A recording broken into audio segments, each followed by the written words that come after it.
안녕하세요. 범성공자입니다. 오늘은 제 얼굴 없이 아이패드로 좀 방송을 녹화하면서 좀 간편하게 하는 것들을 테스트하고 있습니다. 일단 오늘의 핫 이슈부터 점검해서 보면 이스라엘의 이란 영사관 공격이 오늘 있었죠.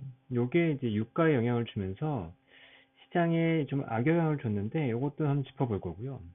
그다음에 낸글 가격을 이제 25% 인상한다는 소식이 있었는데 삼성전자가 25%의 가격을 특히 이제 SSD 중심으로 해서 인상한다는 소식이 나오면서 이제 관련된 반도체 관련된 주식도 굉장히 좋았다. 이게 나왔고 그다음에 코스닥이 굉장히 크게 하락했어요. 2.3%가 하락했는데 이게 뭐 원인은 무엇이었는지 그리고 앞으로 뭐 시장에 대한 간단한 생각들을 한번 나눠보려고 합니다.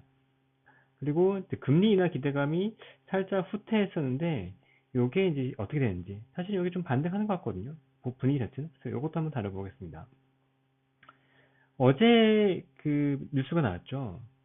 최근에 보면 이제 이스라엘이 갑자기 이란의 영사관을 공개했다는 얘기가 나왔어요. 지금 보시면 이제 건물이 이렇게 무너졌는데 옆에 대사관이 있고 옆에 대사관 옆에 영사관이 무너졌어요. 근데 이 영사관이 이제 혁명수비대의 간부가 있었는데 혁명수비대 간부를 비롯해서 여러 사람들이 이제 사망했었거든요. 그러니까 이게 뭐가 문제냐면 이스라엘과 이란은 국경을 맞대고 있질 않아요. 잠깐 이제 밑에 보시면 이 중동 지도에서 봤을 때 이스라엘이 여기 이제 지중해 끝에 여기 있고, 그다음에 이란은 여기 있단 말이에요. 그러니까 중간에 이라크가 있으니까 서로 국경을 맞대고 있질 않아요. 근데 이스라엘을 공격한 게 어디냐? 이제 옆에 국경을 맞대고 있는 이 다마스쿠스, 시리아의 수도 다마스쿠스에 있는 이란의 그 영사관을 공격했단 말이죠.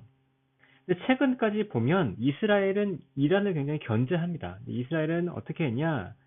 이란의 요인들을 암살했어요. 그래서 혁명수비대 간부라던가 아니면은 뭐 학자, 그러니까 특히나 이제 핵 무기를 개발한 학자 이런 사람들을 암살하는 형태로 했었고 이란 같은 경우에는 직접적으로 이스라엘을 공격하지 못하니까 하마스, 후티 반군, 예멘의 후티 반군, 뭐 헤즈볼라 이런 쪽을 지원을 하면서 이스라엘을 압박한 형태로 와 있었거든요. 그래서 이걸 그림자 전쟁이라고 했었는데 직접 전쟁은 아니니까 이걸 그림자 전쟁이라고 했었는데 지금 이란이 이 이스라엘이 이란의 영사관을 직접적으로 공격하면서 이게 분위기가 좀 바뀌는 거 아니야? 라는 우려가 좀 커진 거예요. 그러면서 지금 이란이 무슨 얘기를 했냐? 같은 강도로 보복한다고 발표를 했습니다.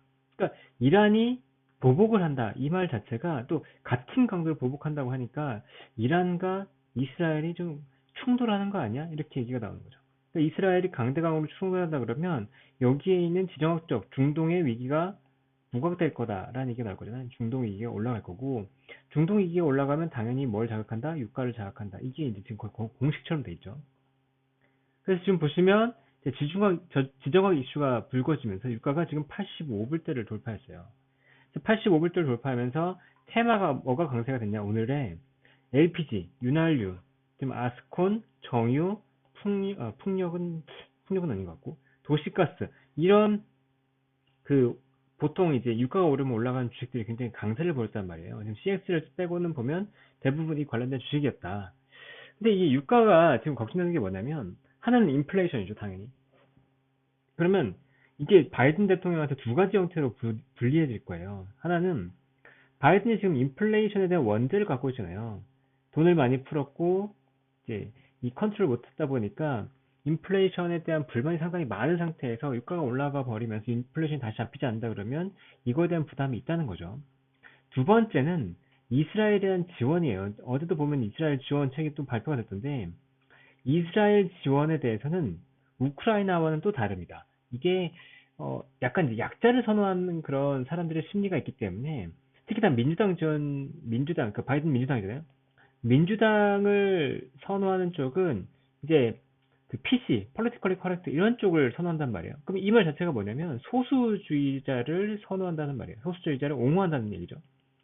그러면 이스라엘을 그 지원한다는 건 지금 중동을 압박하고 있는 약간의 어, 나쁜 사람처럼 인식이 되고 있거든요. 그래서 이게 유색인종들한테는 굉장히 큰 반감이에요. 이스라엘을 지원하는 게. 그런데 지금 이스라엘이 어떻게 했어요? 이란을 공격했잖아요. 그러니까 바이든 쪽으로는 아마 이스라엘 지원하면서 이게 나가는 게 아마 지지율 쪽에는 굉장히 불리한 요인이 될 거다. 이렇게 좀 판단이 됩니다. 그 다음에 낸드 가격 인상 소식이 있었죠. 아까 말씀드렸던 것처럼. 근데 지금 낸드 플래시로 만드는 SSD가 품귀가 되고 있다라고 얘기가 나오고 있어요. SSD는 이제 솔리드 스테이트 드라이브라고 하는데 원래 이제 PC에는 하드 디스크 드라이브를 썼잖아요. 근데 이게 물리적으로 이제 보관하는 그런 거였다고 그러면 이제 반도체를 이용해서 SSD가 들어오기 시작했고 그러면서 PC가 굉장히 빨라지기 시작했죠. 부팅 속도가 빨라졌잖아요. 어쨌든 이 하드 디스크를 대체한 형태의 SSD가 이 서버에도 많이 들어갔단 말이에요. 근데 작년까지만 하더라도 AI 서버 쪽으로 투자가 집중이 되면서 이게 AI 가속기 중심의 투자가 되니까 서버리지, 그러니까 이 스토리지 쪽으로는 서버의 스토리지 쪽으로는 투자가 거의 되지 않았어요. 그래서 SSD도 이 시장이 죽는 거 아니야 라는 얘기가 나왔었는데 지금 보면 다시 이 AI 투자가 결국은 또 스토리지 투자로 이어진다라고 얘기가 나오고 있거든요. 그래서 스토리지 확충이 되면서 결국은 SSD가 지금 부족하다라는 얘기까지 나오게 된 거죠. 그러니까 삼성이 SSD 가격을 25% 파격 인상했다라는 얘기가 나오면서 오늘 시장에서는 SSD 관련된 주식들이 굉장히 크게 오르는 모습이 나왔습니다. 다시 시장을 전반적으로 보면 이제 삼성전자가 굉장히 강했다는 게 보이는데 코스피가 보시면 0.2% 올랐잖아요. 근데 상승 종목 비중이 25%였죠. 근데 대형주에서 0.4% 올랐단 말이에요. 이게 뭐였냐? 삼성이라는 거죠.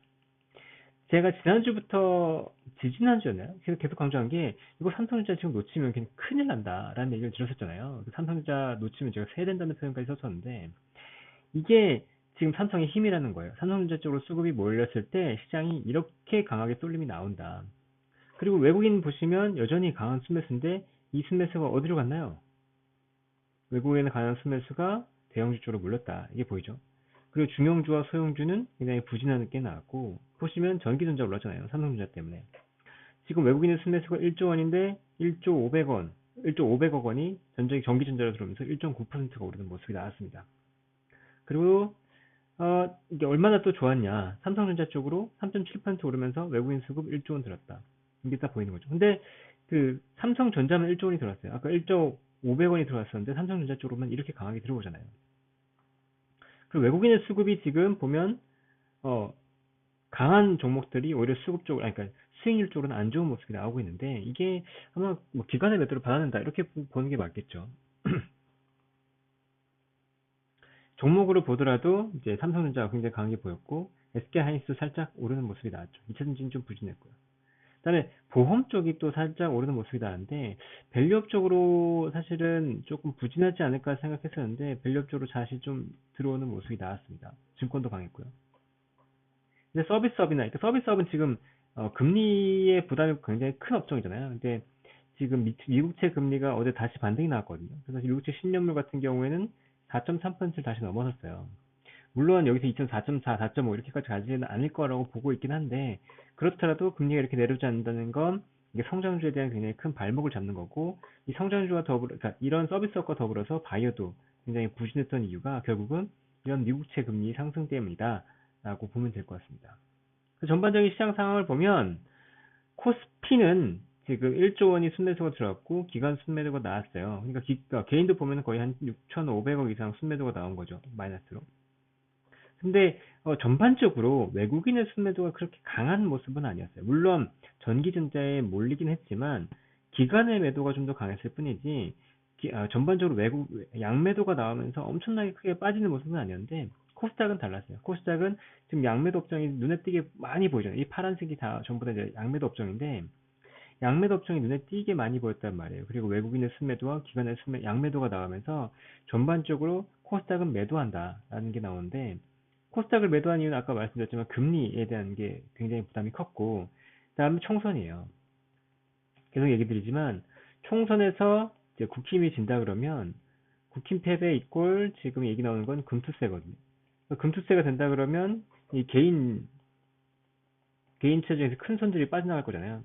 개인 큰 손들이 나가면 어디로 주로 나가겠어요. 대형주는 큰 영향 없을 거니까.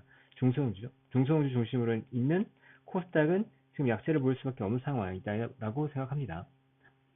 코스닥은 방금 말씀드린 것처럼 양매도가 세게 나왔고 그나마 버틴 건 반도체라는 거예요. 종이목재 같은 경우는 큰 의미 있는 업종은 아니니까. 반도체만 해도 이제 상승목 비중이 그래도 더 낮았지만 그래도 전체 시장보다 높았다. 이게 보이죠. 그리고 전체 시장을 봤을 때 상승 종목, 삼성 업종 하락 2개, 하락 업종 32개로 전반적으로 시장이 굉장히 좋지 않았다. 근데 코스닥이 좀 부담되는 게 뭐냐면 이게 21선, 이 노란색이 21선인데 이 노란색을 지금 거의 깨기 직전이라는 거예요. 이번에 좀 무너질 것 같은데 이걸 버티지 못할 것 같거든요. 느낌이 너무 강하게 빠져서. 전고점까지 돌파할 수도 있지 않을까 싶었는데 제가 한번 뷰를 바꿨잖아요. 코스닥이 강하지 못할 것 같다라는 느낌이 좀 있다고 했었는데 역시나 조금 부담이 되고 있어요. 특히나 총선을 앞두고서는 좀 부담이 되고 있는데 그 이후에는 다시 한번 좀 반등이 나올 수 있는, 특히 반도체가 끌고 가면서 반등이 나올 수 있을지 모르겠는데 지금은 일단 성장 동력을 조금 잃은 것 같고 여기서는 21선을 깨면서 내려갈 가능성이 높다. 그러면 이제 남아있는 밑에 있는 이제 91선 여기를 지키는지 좀 지켜봐야 될 것 같습니다. 금리 인하 기대감이 조금 후퇴했다라고 말씀을 드렸는데 어제였죠. 4월 1일 기준으로 보면 금리 인하, 금리가 동결될 거라는 기대감이 42.1%까지 나왔어요. 근데 보시면 일주일 전만 하더라도 거의 70%가 나왔단 말이에요. 근데 어제 지금 60% 밑으로 떨어진 거죠. 60% 언더로. 그리고 오늘 다시 보면 좀 반등했어요.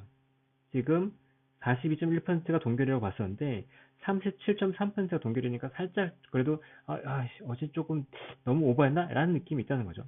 저는 개인적으로 이제 6월에 금리 인하는 굉장히 가능성이 높다고 봅니다. 6월 금리 인하는 나올 것 같고 제가 연초부터 아마 작년 말부터 말씀드렸을 거예요.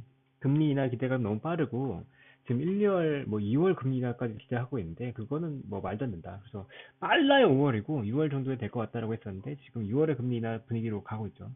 실제로 이제 6월 금리 인하는 나올 거라 보고 있고 그 이유가 문제예요. 오히려 금리 인하가 되고 난 이후가 문제인 거지 되기 전에는 저는 크게 문제는 없다고 보고 있고 어쨌든 6월 금리 인하 이후로는 시장을 좀 조심하자. 일단 현재로서는 뷰가 유지되고 있습니다. 오늘의 종목을 보면 결국은 이제 반도체예요. 반도체 중에서도 오늘은 낸드, 특히나 낸드에서도 SSD 쪽으로 관심이 많이 간 하루였다. 그래서 이 4개 종목이 다 낸드 종목입니다. 역시 콘테스, 파두, 네오셈 이 4개 종목들이 모두 낸드 종목이고 여기에 추가적으로 올라가 상승한 많은 종목들 중에 반도체가 포함됐어요. 특히나 낸드 관련된 종목들이 포함됐다라고 이제 얘기 드릴 수 있을 것 같고 일단 아까 말씀드린 것처럼 낸드 가격 인상에 대한 영향이 있었다라는 거고요. 엑시콘이 지금 대장 역할을 하면서 가장 강하게 가고 있습니다. 근데 엑시콘이 어떤 업체냐면 테스트 장비 업체예요. SSD 테스트 장비를 만드는데 매출의 절반 정도, 작년 기준의 매출 절반 정도가 SSD 테스트 장비입니다. 그리고 CXL 관련 주기도 했어요. CXL 관련해서 이미 주가가 크게 올랐었고 CXL 관련된 장비를 CXL 테스트라는 장비를 개발했다. 이런 소식이 같이 있었거든요. 보면 시가총액이 3,600억 정도인데 작년 실적은 사실 안 나왔죠. 800억 정도의 영업이익 15억 정도 나왔고 예전에도 영업이익이 뭐 잘 나오는 회사는 아니었어요. 엄청나게 잘 나오는 회사는 아니었고 그러면 이미 주가가 좀 올랐기 때문에 이거에 대한 부담은 좀 있어 보입니다. 근데 그래도 SSD가 딱 얘기가 나오니까 달린 거, 특히나 이제 CX에 관해서 추가적으로 더 오른 것 같긴 한데 요거로 달린 거는 의미가 있긴 하지만 저는 좀 부담이 돼요. 엑시콘을 강하게 얘기 드리고 싶지는 않고 네오슨도 마찬가지로 네오슨도 똑같은데 후공정 검사 장비를 하고 있고 SSD 테스터도 하고 있습니다. 요게 이제 주가가 오른 이유였고 CXL 검사 장비도 사실 대장주였어요. 네오셈이.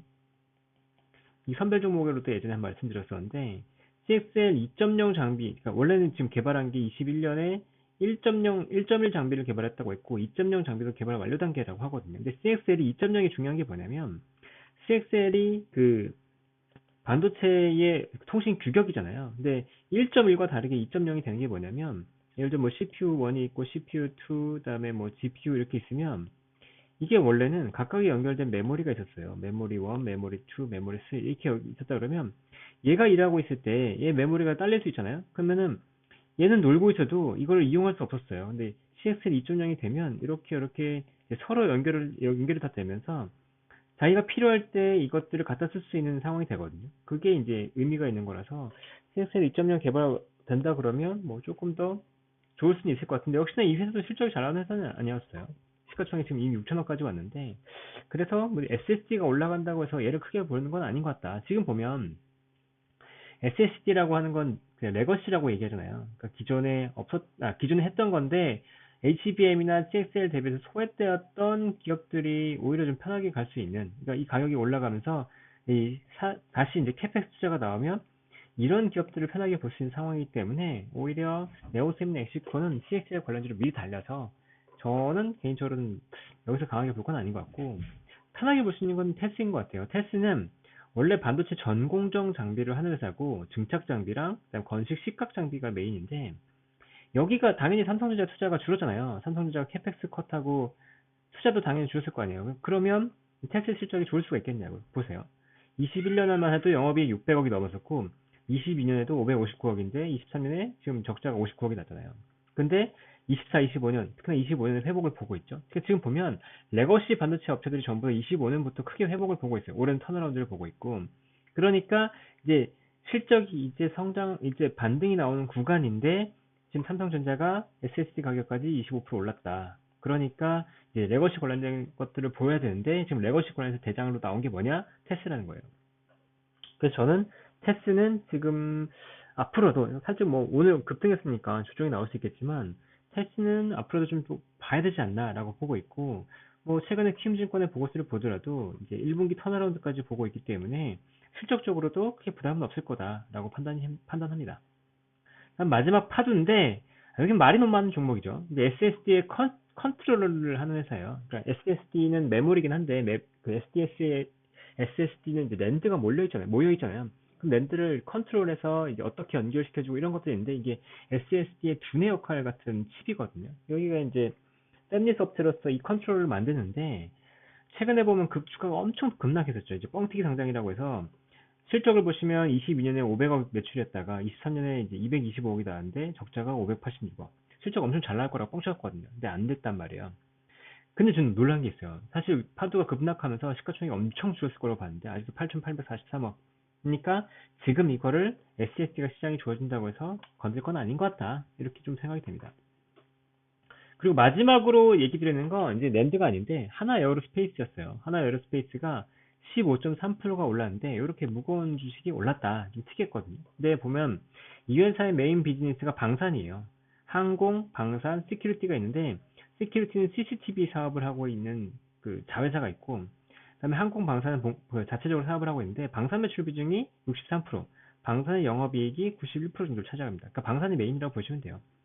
그리고 방산 쪽을 보면 K9 자주포와 레드백 장갑차가 메인이라고 보시면 되고 K9 자주포 같은 경우에는 폴란드 계약이 있었죠. 작년 12월에 있었고 그다음에 레드백 장갑차 같은 경우는 호주에 대규모 계약 수직이 있었습니다. 그러면서 이제 최근에 방산을 주도했던 게 하나 에어로스페이스였고 항공 같은 경우에도 항공기 부품 사업을 하는데 지금까지는 좀 주춤했었죠. 그러니까 코로나 이후에 항공기 사업에서 주춤했었는데 이것도 회복의 가능성은 여전히 있다고 보고 있기 때문에 뭐 그냥 항공과 방산은 회사에 좋아요. 그런데 무슨 소식이 나왔냐?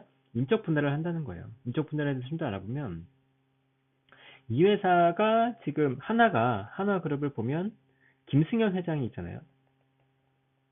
그 메가포켓 마셨던 그 약간 상남자. 그 김승현 회장이 이제 삼남 세 아들이 있어요. 이 장남이 현재 그 기업을 이끌어갈 거로 보고 있는 김동관 부회장이고, 그다음에 차남이 김동원, 그다음에 삼남이 하나 갤러리아의 김동선 부사장이에요. 최근에 본 패스트 파이브인가요? 아, 패스트 가이드인가? 어쨌든 그 햄버거 가게 들어오신 미국에서 햄버거 가게 들어오신 분인데 이 김동관 부회장 어쨌든 이제 계열 분리가 이제 시작돼야 되잖아요. 근데 김동원 그 부회장 김동원 같은 경우에는 차남 같은 경우에는 이미 하나 그 금융그룹을 가져갔어요. 하나생명이라든가 뭐 하나증권 이런 쪽으로 금융그룹을 가져가기로 결정돼 있고 그러면 지금 하나 에어로스페이스랑 관계가 없거든요. 근데 김동건 부회장이 갖고 있는 하나 에어로스페이스에서 지금 김동선 부회장에게 떼어주겠다. 회사를 떼어준다라는 거예요. 원래 김동선 부회장은 지금 하나 갤러리아를 맡고 있는데 여기에 하나 정밀기계와 그다음에 하나 비전, 그러니까 하나 에어로스페이스의 비주력 자회사들을 여기로 인적 분할한 다음에 떼서 준다는 거죠. 하나 비전이 아까 얘기 드렸던 CCTV 회사고, 그러니까 이제 그 계열 분류가 들어가는데 지금 보시면 비주력을 떼준다는 비주력을. 그러면 주력 자회사의 가치는 오히려 더 높아질 수도 있다. 이런 느낌이 있는 것 같아요. 그래서 인적 분할을 하면서도 주가가 오른 게 이것 때문이 아닌가라고 개인적으로 보고 있습니다. 그래서 오늘 얘기는 여기까지고요. 오늘은 좀 얼굴 없이 좀 편하게 해봤는데, 사실 글씨 쓰기는 이렇게 하는 게 더 좋은 것 같기도 해서, 라이브는 제가 얼굴을 드러내고 하고, 그다음에 녹화로 한다고 하면 이런 아이패드 형식으로 가려고 합니다. 그럼 오늘 얘기는 여기까지고, 다음에 또 좋은 얘기로 찾아뵙겠습니다. 감사합니다.